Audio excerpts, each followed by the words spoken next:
You've probably heard some version of this. Build the audience first, then you can become an author. Build the following first, and then you can start a podcast. Get people watching your content first, and then you can make better content. But that kind of advice is kind of like saying, get engaged first, and then figure out if you actually like spending time with them. Because the real problem isn't that you don't have an audience yet, it's that you're trying to skip the part where you become good at the thing that you want to be known for. And I get why, because working on your craft feels slower, quieter, and way less trackable than grow my list or hit 10,000 followers. And it definitely feels more vulnerable to let yourself suck at something, even just a little bit, in public. Plus, if you're not careful, getting better turns into a sneaky form of procrastination. Just gathering more courses, more notes, more planning, more learning without the messy reps. So in this episode, we're talking about the most common mistake I see entrepreneurs make: obsessing over audience building while ignoring the craft that actually creates an audience. I'll show you how to pick what you're focusing on, how to practice in public without spiraling over metrics, and how to learn and consume in a way that fuels your output without turning your brain into a content junk drawer. Welcome back to On Your Terms. If you're new here, welcome. On Your Terms is a podcast for online business owners who want to be as present in their lives as profitable in their businesses. And the truth is, you're not going to be very profitable in your business if you're not actually good at the very thing that you want to become known for. And you're also not going to be good or profitable in your business if you obsess so much over the metrics that we don't focus on actually becoming good at what you want to be known for too. So the other day I was reading this Substack and I saw that this person was writing about how they were trying to like dispel the myth that in order to become an author, you have to have an audience. They were like, I heard that you can't get a book deal if you don't have a big audience. Or like, I heard that no one will take me if I don't have an audience first. And the person who writes this Substack, who this, kind of question or comment had been submitted to, she's a well-known author. And she was like, it's so funny that people always talk about the audience thing and how like you have to have an audience in order to become an author.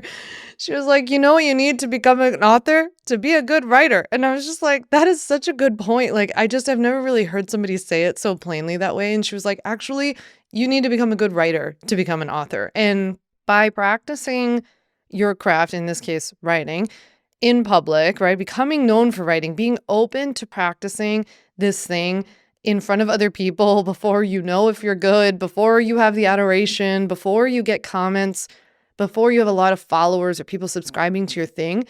By practicing, you're going to get better at it. And by being better at it or being somewhat good at it, you will then build an audience because you will, if your writing is good in this case, people will want to read it. So then people will start assembling and you will build an audience out of it.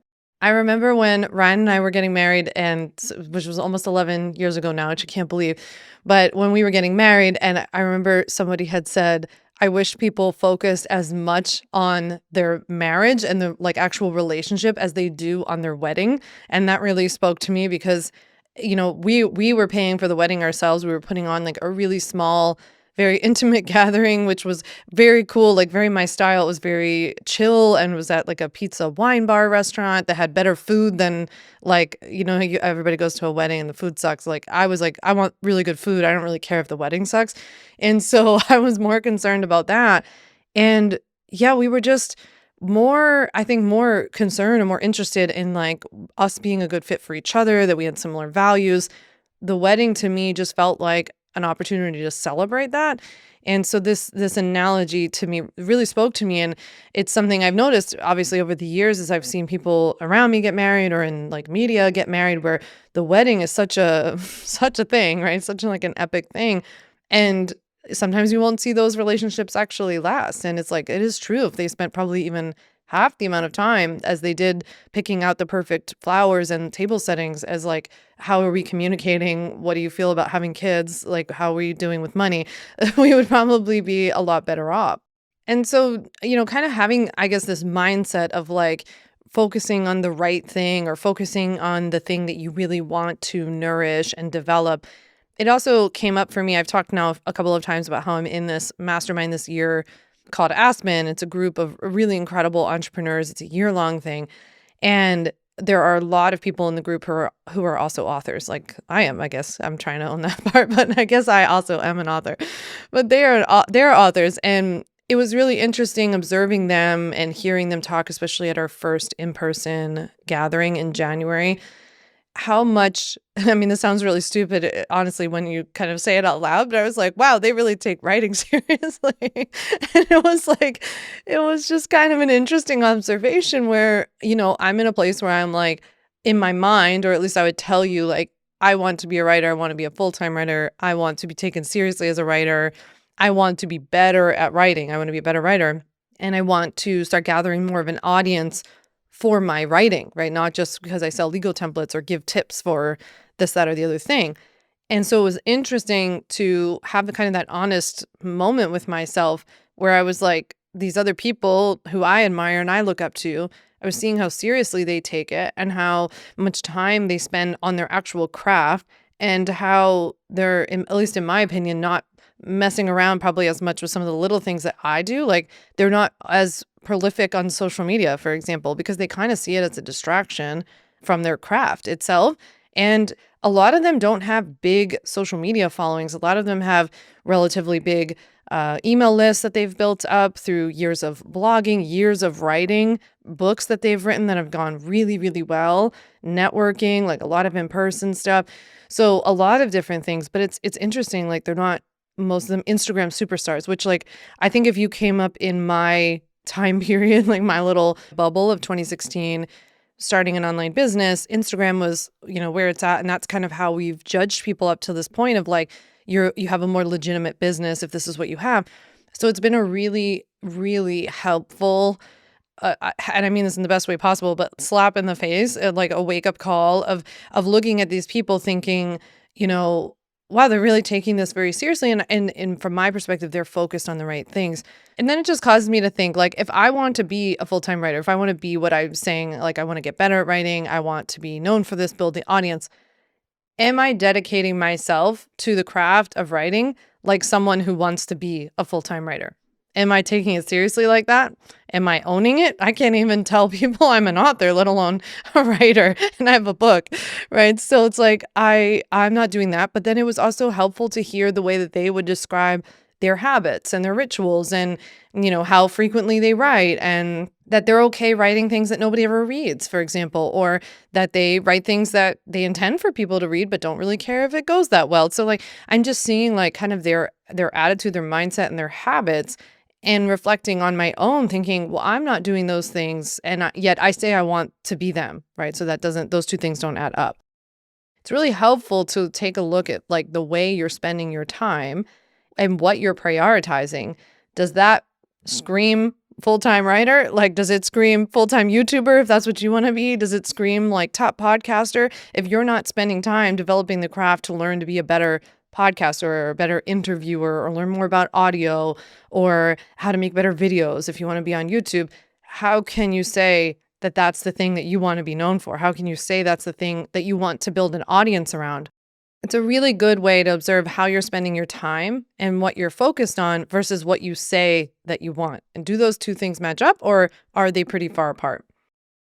So how do we then work on the craft? Like whatever yours is. And when I say the craft today, this can either mean whatever it is that you do for work, like maybe you want to become the best dietitian in the world or something like this. So it could be that.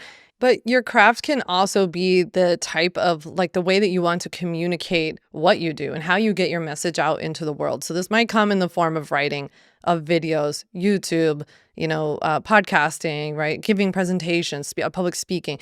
There could be a number of different things that you want to focus on. So when I today say craft, think about the thing that you want to grow in your business. So like if you really want to grow an email list, well, growing your email list requires you to write really good emails. So your focus would be, your craft would be learning how to write better emails. If you want to grow a really big YouTube channel, you have to be really good at creating videos. You have to also be good at crafting stories for those videos, of positioning those videos, of learning how to properly title those videos and create thumbnails for those videos so people actually see it. You would get better at audio, for example, so that your videos are, people actually want to listen to them, right? So these are all little ways that you could improve your craft. But here's the thing, and here's something I know about you because you're probably very similar to me.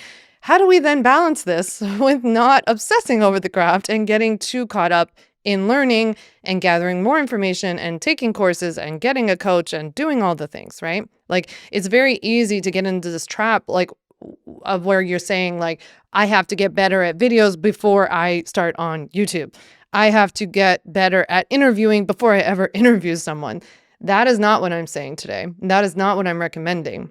So we're talking today about how do we essentially do these two things simultaneously? How do we get out there and start trying while also recognizing that in order to build an audience, you actually, I think, in my opinion, have to be very good at the very thing you're trying to grow an audience around.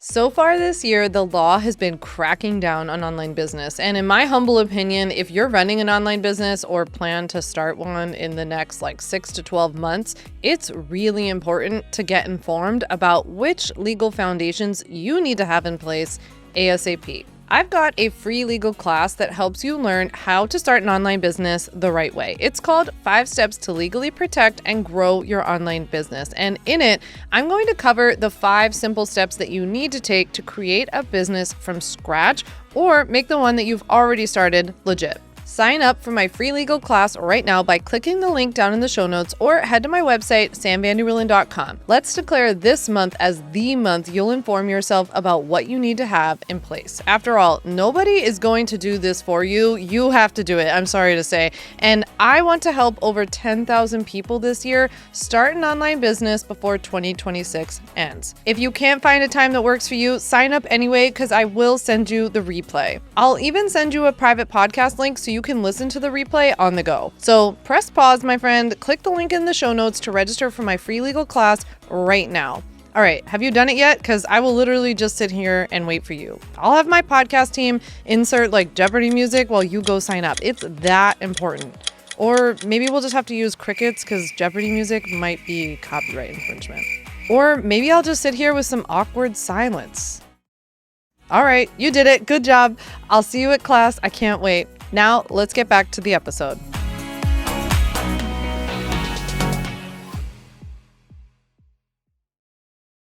It's only been recently that when people have asked me how, I think I heard this morning that I have 61,000 people on my email list now, which is I'm not sure how that happened, but actually by the time you listen to this, it'll hopefully be a lot more than that.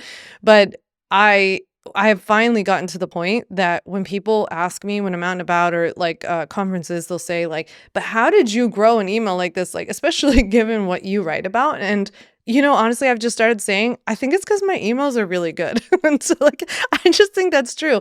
I'm not saying every single one is very good. I have lots of misses. I think most of them though are pretty dang good. I can tell, and I can tell now. I know enough to know when I hit send on those emails, my Sam Sidebar emails, by the way, if you don't already get them, make sure you click the link in the show notes below to sign up for my weekly newsletter. But I can tell literally from the moment I click send on Tuesday morning, whether it's going to be good or not. I'm always now that wasn't my best. And I did my best and I'm okay sending it because I think that's important too. And not everyone is going to be a home run. That's okay with me. Sometimes it's just about the message is important or it was a more boring, dry topic I had to write about and I just couldn't think of a way to jazz it up.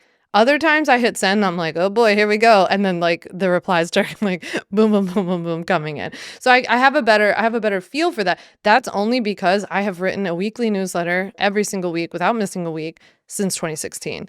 And I think a lot of people, the way that they think about this is I will write emails when I'm good at writing emails. And I'm no, we write emails and then we get good at writing emails. That's how we got here in the first place.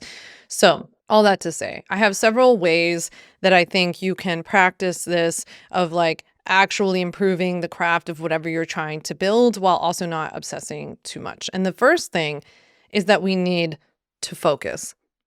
To me, there's 2 parts to this focus element. So the first part of focus is, what is the one thing that you actually do want to grow? What's the one thing you want to be known for? I think it's hard in today's day and age, and I say this because I've done this, to be I want to be a YouTuber, a podcaster, world's #1 Instagram person, have a 61,000 email list, and also be a Substack #1 bestseller. You could sure try, but I will tell you that will not last very long. So I think it's really helpful when you have a business to figure out what do you actually want to be known for. I write about this a lot in my book called When I Start My Business, I'll Be Happy. I'll leave the link in the show notes down below. You can get it wherever books are sold. I talk about this a lot in the book, though, about how I truly believe that there's this like weird intersection of what you're good at and what you find fun and what works for your audience. Like, I wouldn't say like if you just like love being on Twitch because you love gaming, but you're trying to like start a coaching business, I don't know that that's the best place to hang out. So I think there has to be some weird intersection here of like, you know that your ideal audience is probably hanging out on this thing, but also you like it, you're interested in it, and whatever the primary medium is of this actual platform that you're choosing, you have to be interested in and like somewhat good at, right? So if you are like, you know what, writing is the most natural thing to me, that like flows out of me, and I feel like I could commit to writing a piece, an original piece every single week without fail, regardless of how it performs, like then maybe picking a platform like, something like Substack would be helpful for you. If you love videos and you've been the kid who, created home movies since you were single digits and you were always into film and editing and you're interested in things like sound and lighting, go for it. Go for YouTube. But if you're the person who's like, I hate being on video, I don't want anyone to see my face, I have no interest in communicating my message this way, but everybody told me I should be on YouTube, it's already going to be a fail. Like I can already tell you, right? Now, don't get this confused. What I'm not saying is that you automatically have to be good at this thing already. Like this can be a skill that you can develop. I don't even now consider myself to be a good writer. It's something I like to do though. And I'm interested in it enough to be like, I want to keep trying. And I can tell that I genuinely like it because even when I post something and I'm like, I don't feel like this is that good, I still want to show up and do it again because I'm just hungry enough that I want to keep going with it. The thing I want you to commit to me and to yourself is that you will pick this thing and you will focus on it intently for the next 6 months, whatever it is, because that way you kind of box yourself out of making excuses of like, I've posted 4 times and nobody liked it, or I put out a month's worth of podcast episodes and I only got 10 downloads. Like it doesn't matter because if you're committed to the 6-month period anyway, then you're posting and showing up regardless of the results. And as we'll talk about in a little bit, the results aren't the focus. Now, the second part to focus is actually staying focused on that thing that you pick. Like this is a muscle, I think, that you have to like continuously strengthen, not running off to start every new app or every new trend or like, Clubhouse rolls out when you're 3 months into your YouTube journey and you're like, now I'm going to be a Clubhouse superstar. No. So we're focused on this thing regardless of what's happening. The second thing you have to do, in my opinion, is to practice in public. I mean, if you want to build an audience, like I'm all about people doing art, making movies, writing things, like doing whatever you want to do, and people don't ever have to see it, and you don't have to produce things for other people's consumption. Like I think that's a very important part of the creative process. But if you're trying to build a platform for your business, I think you have to get comfortable pretty fast with practicing in public. Instead of waiting until you have an audience in order to start sharing content, start sharing good content, making it better, like whatever it is, start now, and therefore the audience will build along the way. Personally, I'm pretty honest and upfront, as I have been already in this episode, about what I'm working on, right? So I will be like, oh, I want my podcast to grow. Like that's something that's really important to me. And I'm spending time and money and energy to figure out how to do that. I also will talk a lot about how I'm learning to own my writing piece and like how I want to get better at it. And I'm writing a personal Substack called Beyond Business. I'll leave the link down below, but it's a Substack for me to practice, literally practice in public. It's literally me doing in real time what I'm suggesting here, not because I'm practicing in public to be like, oh, if I put this essay out, do people like it? But because first of all, it's holding me accountable to show up every week. I send a new Substack every Wednesday. And so it's holding me accountable to show up and regularly get in the practice.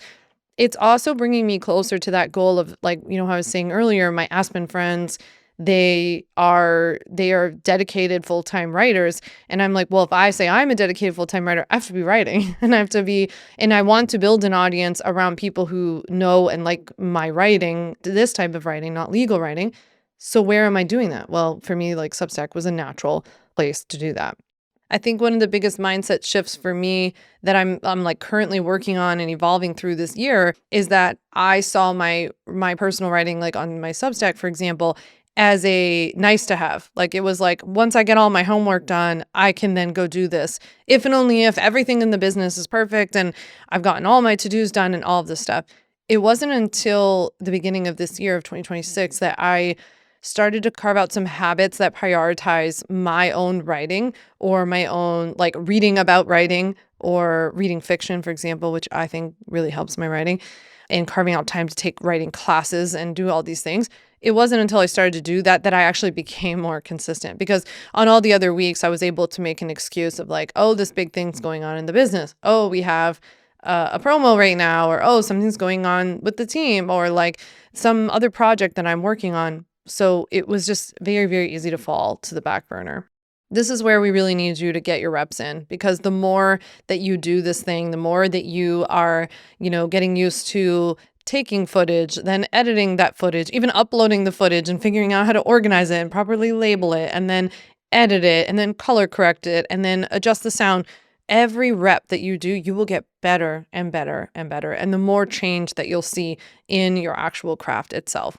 And I think it's like, I'm always like careful to balance this advice, but I'm like, I think if you do that, you will see the audience come. But it's just so hard because I'm like, but that's not the reason. But also, I think you will. So it's a little bit of both. Now, the next thing, speaking of that, is that you have to get really comfortable with who you're doing this for, right? So as you practice, you keep having to come back to like why you're doing it. If you're doing this, like writing consistently, for example, to become a better writer, it can't necessarily be that at that same time you're focused on getting the most amount of likes and comments and subscribers and all of those kinds of things. The point of this exercise for you right now would be, you know what? I'm working on becoming the best writer, videographer, like whatever it is. Now, that doesn't mean that the content itself is not focused on other people, or, that you know your audience well and you're speaking to your ideal listener or reader or viewer of some sort. That's fine. I think we can balance that when it comes to like the actual content and how that content is packaged. But in terms of its performance and how it goes, we sort of can't control that. We kind of can't control how our stuff lands. So that's where you have to come back to like the purpose of what you're doing. The next thing I think that really helps this is to be in an environment of learning.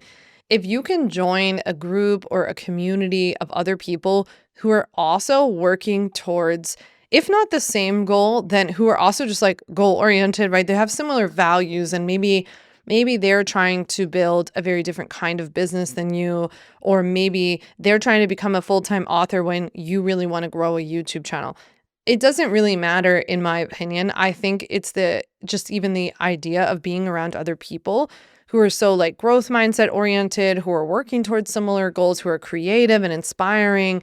And I think it's helpful when you can join a group or be in a community that's a little bit ahead of you. That's not always possible. I know that's hard. I do think that is helpful, or at least that there's some people in the community who are what my mindset coach Jen calls expanders. And so like for me, being in the Aspen community, for example, like there are varying size of businesses. Even that's not the only metric, by the way. That's not what I'm talking about. I'm not talking about being in a group of people who make X number of figures per minute, like that they're all touting on Instagram. What I'm talking about is like these people can be expanders for you in many different ways.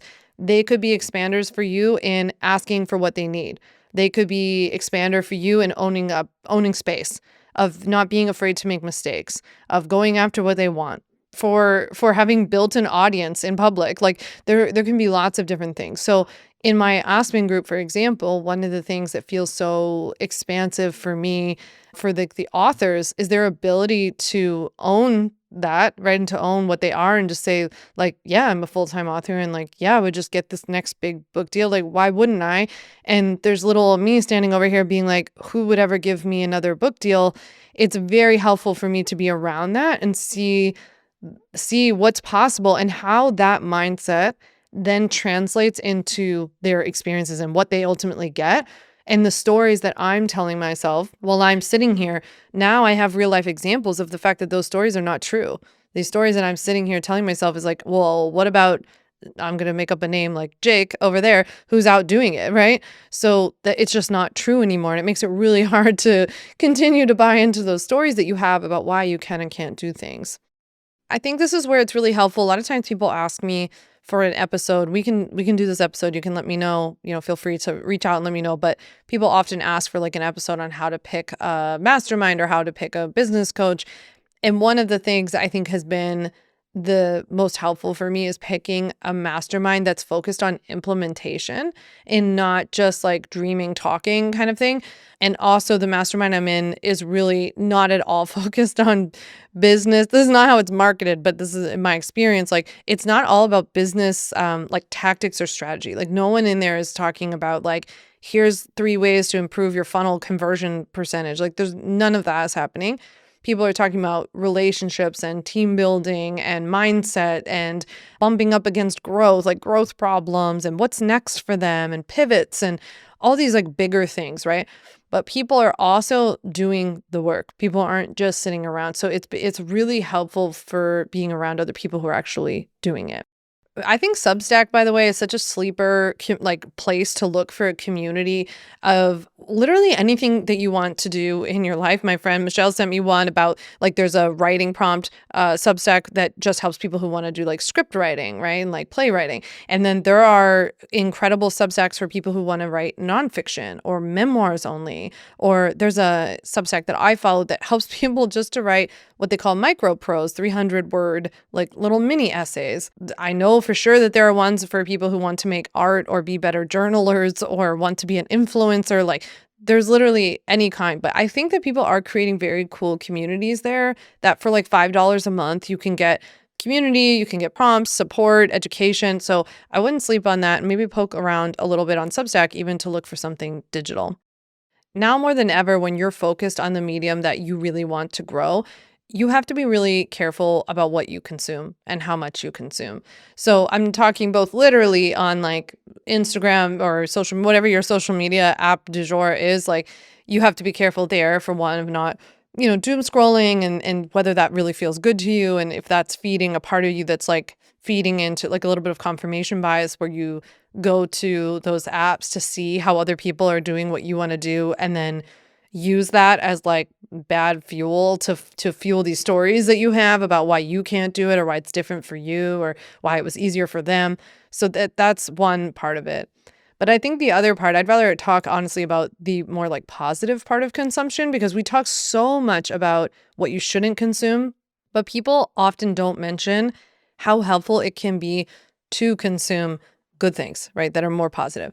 I personally have found that being around art often, and I mean art in the widest sense of the word, this can be movies, music, TV, going to a local play, going to a Broadway show, like literally any kind of art of the way that you like to consume it, watching the Grammys. I think being around art has transformed not only me as like it's really opened up my eyes to like the possibility of expanding just beyond kind of the bubble of online business, but it also has contributed so greatly to the endless stream of ideas that I have for my business.